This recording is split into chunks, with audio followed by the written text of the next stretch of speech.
Hello प्यारे बच्चों, आपका स्वागत है मेरी क्लास में।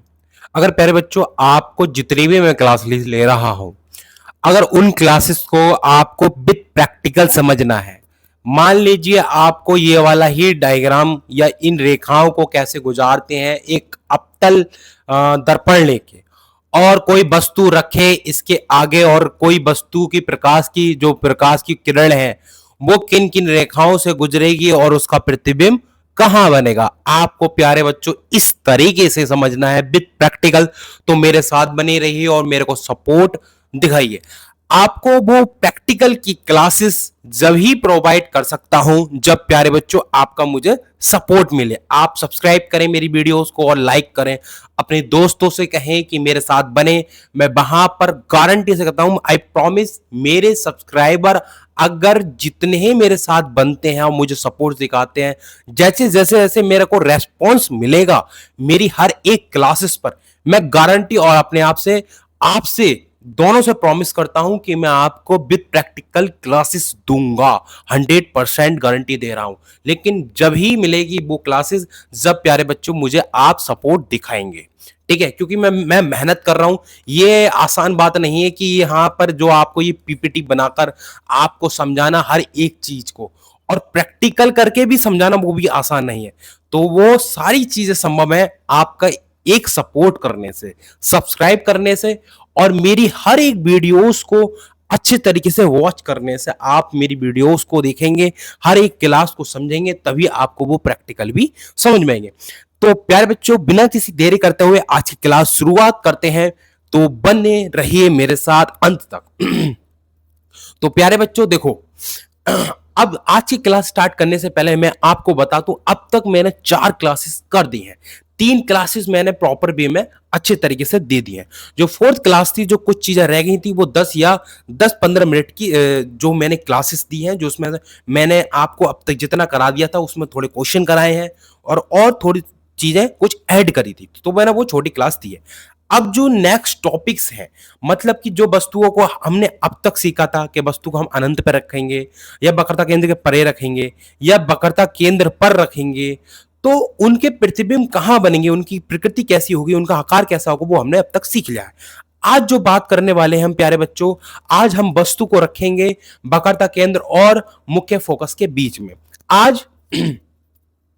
आज मुख्य फोकस को जो उनका प्रतिबिंब है, उनका आकार कैसा होगा, प्रकृति कैसी होगी, वो हम सीखते हैं। तो प्यारे बच्चों, मान लीजिए आपके पास एक अवतल दर्पण है। ये अवतल दर्पण है प्यारे बच्चों, ये आपके पास क्या है, ये आपके पास अवतल दर्पण है, ठीक है? ये आपने पढ़ा ही होगा कि ये एक अवतल दर्पण है। इस अवतल दर्पण में ये हमारा क्या है, ये हमारा वक्रता केंद्र, और ये क्या है प्यारे बच्चों, ये हमारा मुख्य फोकस एफ है। तो अब तक हमने एक वस्तु को यहां रखा था और एक वस्तु को हमने वक्रता केंद्र के परे रख लिया और एक वस्तु को हमने वक्रता केंद्र पर रखा था। तो हमने ये 3 कंडीशन सीख ली थी प्यारे बच्चों। आज जो सीख रहे हैं वो वक्रता केंद्र और मुख्य फोकस के बीच में वस्तुओं को रखकर सीख रहे हैं। तो हमने वक्रता केंद्र और मुख्य फोकस ऐप के बीच में ये वस्तु हमने ले ली है। ये हमारी वस्तु है। ये तीर के तरह जो आपको निशान दिखाई दे रहा है, ये जो है, ये तीर के तरह जो हमारी वस्तु दिखाई दे रही है, ये हमारी वस्तु है। और वस्तु हमने वक्रता केंद्र और मुख्य फोकस के बीच में रख ली और ये हमने अवतल दर्पण ले लिया। अब जो है ये वस्तु जो रखी है, इसको मान लेते हैं मोमबत्ती। क्या मान लेते हैं? मोमबत्ती। प्यारे बच्चों, मोमबत्ती मान लेते हैं। इससे प्रकाश की किरण निकलती है और जो प्रकाश की किरण है मेरे प्यारे बच्चों, वो हमारी प्रकाश की किरण मुख्य अक्ष के समांतर चलती है। ये हमारी मुख्य अक्ष की रेखा है। प्यारे बच्चों, ये सारी की सारी बातें मैंने आपको समझा दी हैं। प्लीज उन क्लासेस को जाकर देखें और वो जितनी क्लासें हैं मैं आपको एक प्ले लिस्ट बनाकर दे दूंगा, तो प्ले लिस्ट वाले ऑप्शन में जाकर उन क्लासेस को देख सकते हो, तो आसानी रहेगी, क्योंकि मैं इस चैनल पे बहुत सारी चीजें भी कराता हूं। तो अब वो वस्तु जो है हमारी, इससे प्रकाश की किरण निकलने के बाद और मुख्य अक्ष के समांतर चलती है। तो प्रकाश की किरण मुख्य अक्ष के समांतर परावर्तक सतह से टकराने के बाद, परावर्तन के बाद मुख्य फोकस एफ से होकर गुजर जाती है। ये बिंदु जो है इस मुख्य फोकस एफ से होकर गुजर जाती है। ये आपतित किरण हो गई हमारी। प्यारे बच्चों, ये कौन सी किरण हो गई? ये आपतित किरण हो गई जो मुख्य अक्ष के समांतर आ रही है और परावर्तक सतह पर पड़ रही है, ठीक है? इस वस्तु से आ रही है। अब ये जो प्रकाश की किरण है परावर्तन के पश्चात टकराने के बाद वापस लौटती है हमारी, और वापस जो लौट जाती है वो हमारी जो है मुख्य फोकस से होकर जाती है, मुख्य फोकस ऐप से होकर जाती है। ये हमारे एक प्रकाश की किरण की बात हो गई। अब दूसरी किरण लेते हैं। एक और दूसरी किरण जाती है हमारी, एक और दूसरी किरण जाती है, और वो भी जो किरण है वो ये जा रही है हमारी, ठीक है, ये एक और दूसरी किरण जा रही है, लेकिन इस बार जो है मुख्य फोकस से होकर जाती है, मुख्य फोकस एफ को काटती हुई जाती है, मुख्य फोकस एफ से काटती जाती है, ये ऐप से काटती जाती है, मतलब कि ये आपतित किरण है प्यारे बच्चों। कौन सी किरण है ये? आपतित किरण है। और ये परावर्तक सतह इससे टकराने के बाद वापस उसी माध्यम में लौट जाती है, वापस उसी माध्यम में लौट जा रही है। ये एक दूसरा माध्यम है, ये एक दूसरा माध्यम, इस माध्यम में तो नहीं लौट रही है ना, तो प्यारे बच्चों ये इसी माध्यम में लौट जाती है, वापस लौट जाती है। ये हमारी आपतित किरण है, और ये जो टकरा कर जा रही है ये हमारी परावर्तित किरण है प्यारे बच्चों। तो अब ये जो हमारा वस्तु से हमारी प्रकाश की किरण जा रही है, लेकिन ये दो किरणें, हमारी एक किरण तो ये है, तो ये वाली जो किरण है वो ऐसे होकर मुख्य फोकस एफ से होकर जा रही है, ये परावर्तित किरण काट रही है और ये आपतित किरण काट रही है। अब ये दोनों परावर्तित किरण है, ये वाली परावर्तित किरण है और ये वाली परावर्तित किरण है, एक दूसरे को प्यारे बच्चों, एक दूसरे को इस बिंदु पर काटती हैं। किस बिंदु पर काटते हैं? इस बिंदु पर काटती हैं। अब प्यारे बच्चों मैं आपको बता दूं, जब ये प्रकाश की किरणें हमारी जिस बिंदु पर काटती हैं, वहीं वहीं पर हमारा जो है उस वस्तु का प्रतिबिंब बनता है। क्या बनता है? उस वस्तु का प्रतिबिंब बनता है। ठीक है, ये प्यारे बच्चों आपको समझ में बात आ गई होगी। ये जो हमारी परावर्तित किरणें हैं, और जहां परावर्तित किरणें एक दूसरे को जिस बिंदु पर काटती हैं वही हमारा प्रतिबिंब बनता है। ठीक है, ये बात आपको समझ में आ गई हो।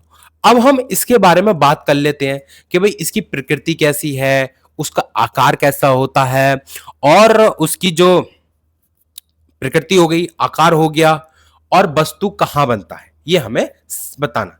तो देखो प्यारे बच्चों, तो जो हमने वस्तु ली है ये हमारी वस्तु है, तो इस वस्तु से जो हमारा प्रतिबिंब का आकार होता है वो हमारा वस्तु के आकार से बड़ा होता है। कैसा होता है? बड़ा होता है। ठीक है, बड़ा होता है। एक पॉइंट। दूसरा पॉइंट हमारा क्या है? एक पॉइंट ये हो गया। दूसरा पॉइंट है कि वस्तु का जो प्रतिबिंब है वो वस्तु के आकार से बड़ा होता है। और दूसरा पॉइंट है हमारा ये हमारा वास्तविक होता है। वास्तविक और उल्टा होता है। वह उल्टा होता है। क्या होता है? वास्तविक और उल्टा होता है। ठीक है, ये बात आपको समझ में आ गई होगी। ठीक है प्यारे बच्चों, ये आपको समझ में आ गई। बड़ा होता है, वास्तविक होता है और उल्टा होता है। अब हमने कितनी कंडीशन पढ़ ली? 4 कंडीशन पढ़ ली। कहां कहां वस्तुएं रख ली? अनंत पर रख ली, वस्तु से परे रख ली, और वक्रता केंद्र से परे रख ली, और वक्रता केंद्र पर रख ली, और वक्रता केंद्र और मुख्य फोकस ऐप के बीच में रख ली। तो मैंने ये आपको कंडीशन बता दी। और एक चीज, दूसरी चीज, स्थिति। अब इसकी स्थिति कहां होती है? तो इसकी स्थिति जो होती है, वक्रता केंद्र ही है, ये वाला वक्रता केंद्र से इधर बन रहा है, तो क्या होगा? वक्रता केंद्र से परे। कहां? वक्रता केंद्र से परे। वक्रता केंद्र से परे। तो प्यारे बच्चों ये बात आपको लिख लेनी है कि हमारी जो होता है वस्तु का आकार कैसा होता है? बड़ा होता है। और प्रकृति कैसी होती है? वास्तविक और उल्टी होती है। और स्थिति का होती है वक्रता केंद्र के परे, क्योंकि ये वक्रता केंद्र के बाहर बन रहा है, मतलब कि परे बन रहा है। ठीक है, इतनी बात आपको समझ में आ गई होगी प्यारे बच्चों। अब हम नेक्स्ट हम वस्तु को रखते हैं। नेक्स्ट जो वस्तु को रखेंगे वो हम मुख्य फोकस ऐप पर रखते हैं। मुख्य फोकस ऐप पर रखते हैं। तो जब हम वस्तु को मुख्य फोकस ऐप पर रखते हैं, ये हमने वस्तु ले ली, ये तीर का निशान देख रहा, तीर की तरह वस्तु ले ली, मतलब कि मोमबत्ती समझ लीजिए, मोमबत्ती को ले लिया हमने।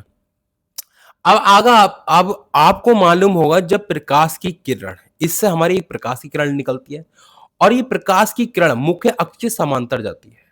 जब आपको पता होगी, जब कोई प्रकाश की किरण मुख्य अक्ष के समांतर किसी परावर्तक सतह पर आपतित होती है, और परावर्तन के बाद उसी माध्यम में वापस उसी माध्यम में मुख्य फोकस F से होकर गुजर जाती है। तो ये जो हमारी यह आपतित किरण है और ये जो वापस लौटी है ये परावर्तित किरण है। जो परावर्तित किरण है वो हमारी मुख्य फोकस F से होकर गुजर जाती है। ये बात प्यारे बच्चों आपको समझ में आ गई होगी।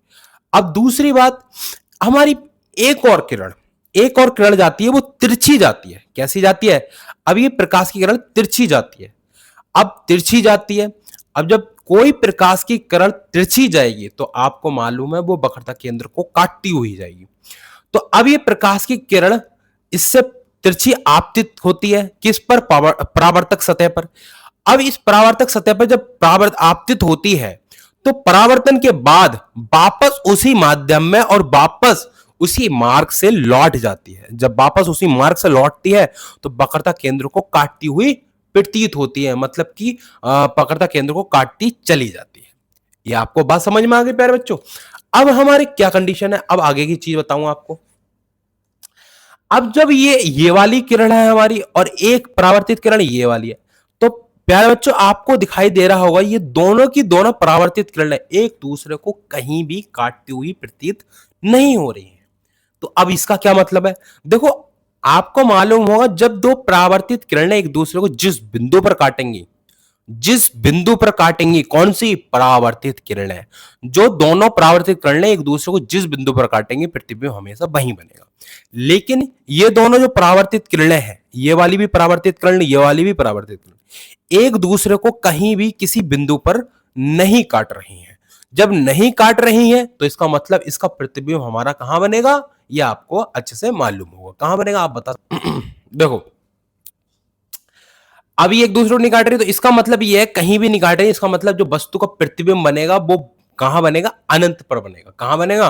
अनंत पर बनेगा। लेकिन प्यारे बच्चों मैं आपको बता दूं, जो उसका आकार होगा, आकार कैसा होगा और स्थिति कहां होगी और प्रकृति कैसी होगी? तो प्यारे बच्चों प्रकृति कैसी होगी? तो आकार तो होगा बहुत ही ज्यादा बड़ा, बहुत ही ज्यादा बड़ा, मतलब कि बहुत ज्यादा बड़ा। और स्थिति कहां होगी? अनंत पर। कहां होगी? अनंत पर। ठीक है, कहां होगी प्यारे बच्चों? अनंत पर होगी। ठीक है, और प्रकृति कैसी होगी? वास्तविक। कैसी होगी? वास्तविक और उल्टी। कैसी होगी? वास्तविक व उल्टा।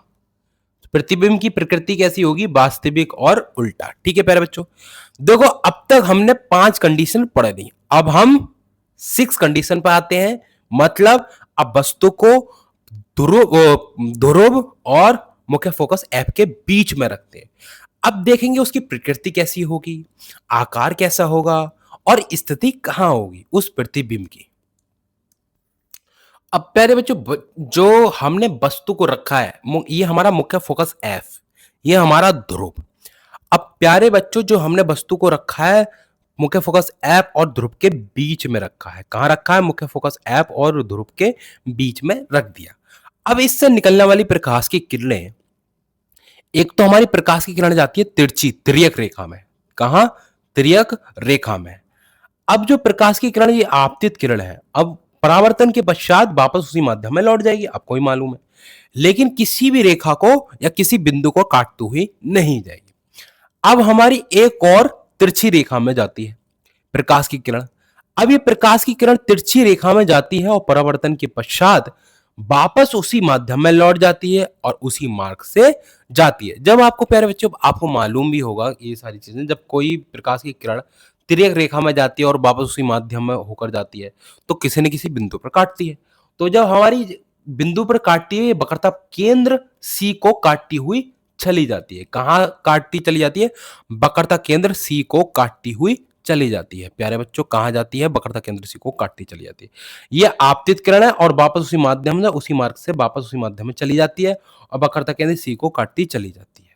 ठीक है प्यारे बच्चों, अब जो हमारी ये वाली किरण है, ये परावर्तित किरण, ये हमारी इधर जा रही है और दूसरी जो परावर्तित किरण है वो वक्रता केंद्र को काटती हुई ये इधर जा रही है। तो क्या आपको मालूम है कि ये दोनों किरणें एक दूसरे को काटेंगी? कहीं से भी कहीं भी एक दूसरे को काट ही नहीं सकती, काट ही नहीं रही हैं। तो इसका मतलब ये है कि ये बहुत बहुत दूर है। तो अब क्या है इस कंडीशन में, जब हम मुख्य फोकस ऐप और ध्रुव के बीच में कोई वस्तु रखते हैं तो इससे बनने वाला प्रतिबिंब दर्पण के पीछे बनेगा। कहां बनेगा? दर्पण के पीछे बनेगा। लेकिन कैसा होगा? बिल्कुल सीधा। कैसा होगा? बिल्कुल सीधा होगा और वस्तु से बड़ा विवर्तित होगा, मतलब कि बड़ा होगा। ठीक है, अत्यधिक बड़ा। और वो कैसा होगा? आभासी, मतलब काल्पनिक। आपको आभास होगा कि वो ऐसा प्रतिबिंब है, आभासी होगा, काल्पनिक होगा। ठीक है, जिसको हम जो है पर्दे पे भी नहीं उतार सकते। ठीक है प्यारे बच्चों, ये आपको बात समझ में आ गई होगी। तो अब जो हमारी प्रकाश की किरणें यहां एक दूसरे को तो काट नहीं रही, लेकिन हमें आभास जब दर्पण के पीछे बन रहा है तो dot dot dot dot dot dot लगा के इन्हीं रेखाओं को एक दूसरे से मिलाने की कोशिश करते हैं। तो हम देखते हैं कि एक दूसरे को ये डेड डैश करके हमने देखा है कि एक दूसरे को इस बिंदु पर काट रही हैं। ठीक है, ये एक दूसरे को इस बिंदु पर काट रही हैं। तो इसका मतलब जो प्रतिबिंब बनेगा हमारा बहुत बड़ा बनेगा और दर्पण के पीछे बन रहा है तो कैसा बनेगा? आभासी बनेगा। ठीक है प्यारे बच्चों, यह बात आपको समझ में आ गई होगी।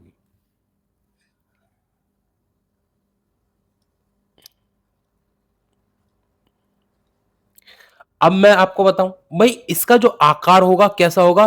बड़ा। ठीक है, कैसा होगा? विवर्तित बड़ा, बहुत ही ज्यादा बड़ा, मतलब कि बहुत अत्यधिक बड़ा। कैसा होगा? अत्यधिक बड़ा। ठीक है प्यारे बच्चों, अत्यधिक बड़ा। और दूसरा स्थिति, इसकी स्थिति कैसी होगी? दर्पण के पीछे। कहां होगी? दर्पण के पीछे। ठीक है, दर्पण के पीछे बनेगी। और प्रकृति कैसी होगी? हमारी आभासी। कैसी होगी? आभासी और सीधी। बात सीधी। ठीक है प्यारे बच्चों, कैसी होगी? सीधी।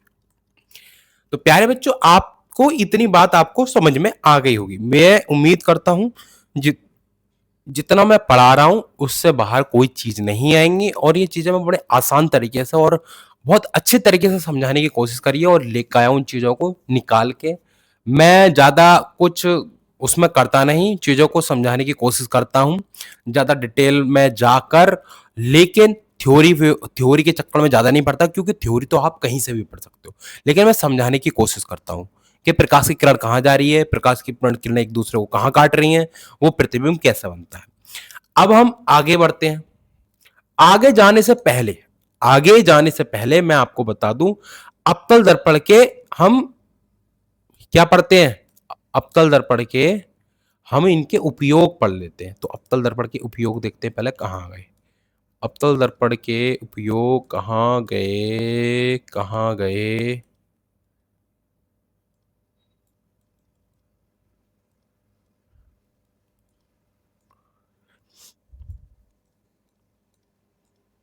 तो प्यारे बच्चों, अभी 1 मिनट का टाइम दीजिए मुझे, बस कुछ ही सेकंड का।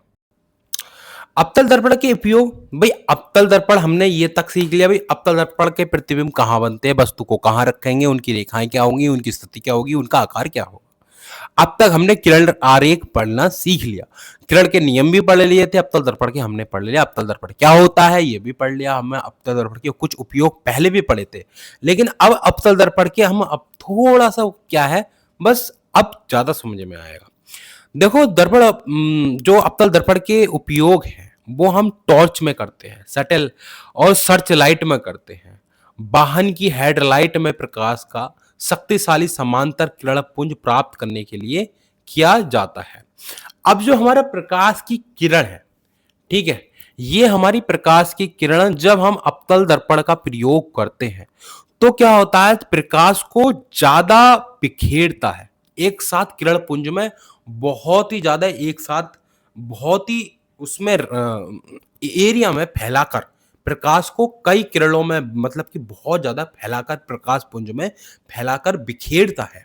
ठीक है, तो अवतल दर्पण ये प्रकाश इसमें यूज करता है। ठीक है, ये आपको बात समझ में आई होगी, क्योंकि वस्तु का प्रतिबिंब किस प्रकार से बनाता है ये आपको भी पता होगा, बड़ा बना देता है, वास्तविक बनाता है, ये सारी चीजें। जब हम प्रकाश की किरण गुजारते हैं तो हमारा क्या होता है, प्रकाश की किरण वापस उसी माध्यम में लौट जाती है, ये बात भी आपको समझ में आई होगी। तो हमने टॉर्च में करते हैं, सर्च लाइट में प्रयोग करते हैं, वाहन की हेडलाइटों में भी इसका प्रयोग करते हैं, और प्रकाश का शक्तिशाली समांतर किरण पुंज प्राप्त करने के लिए इसका प्रयोग किया जाता है। प्रकाश का किरण पुंज प्राप्त करने के लिए, मतलब समझ रहे हो? उसका समझ में आ ही गया होगा।